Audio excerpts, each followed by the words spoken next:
Hello everyone, আমি হলাম সুব্রত চৌধুরী। আমার এই প্রথম লং ভিডিওতে তোমাদের সবাইকে স্বাগত জানাই। আমি এতদিন ধরে শর্ট ভিডিও আপলোড করতাম। তোমরা যারা যারা আমার শর্ট ভিডিও দেখেছো তারা হয়তো আমাকে চেনো, আর যারা যারা আমাকে চেনো না, আমার চ্যানেল নতুন, তারা অবশ্যই চ্যানেলটিকে সাবস্ক্রাইব করে বেল আইকনটি প্রেস করে আমার সাথে থেকে। তো চলো ভিডিওটা বেশি লেট না করে শুরু করা যায়। তো আজকের টপিক হলো জীবনে খুশি থাকতে হলে কি কি টিপস আমাদের মেনে চলা প্রয়োজন।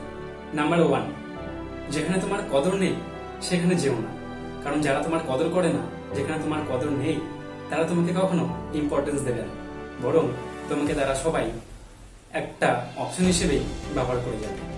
নাম্বার 2, যারা বুঝতে চায় না তাদেরকে কখনো বোঝাতে যেও না, তাতে তোমারই মান সম্মান নষ্ট হবে।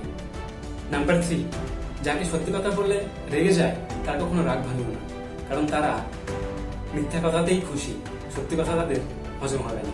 নাম্বার 4, যে তোমার চোখে নিচে নেমে গেছে তাকে কখনো উপরে ওঠানোর চেষ্টা করো না, তাহলে তোমারই আর কোনো গুরুত্ব তাদের কাছে থাকবে না। নাম্বার 5, জীবনে কখনো সমস্যা এলে কখনো ভেঙে পড়ো না, শক্ত হয়ে দাঁড়িয়ে সমস্যাগুলির বিরুদ্ধে মোকাবিলা করার চেষ্টা করো। নাম্বার 6, যারা আবহাওয়ার মতো বদলে যায় তাদের সঙ্গে সম্পর্ক রেখো না, তাতে তোমার কষ্টটা বরং দ্বিগুণ হয়ে যাবে। তো যাই হোক, এটাই ছিল আজকের আমার ভিডিও।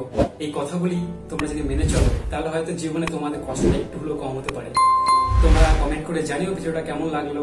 দেখা হবে নেক্সট ভিডিওতে, ততক্ষণের জন্য টাটা।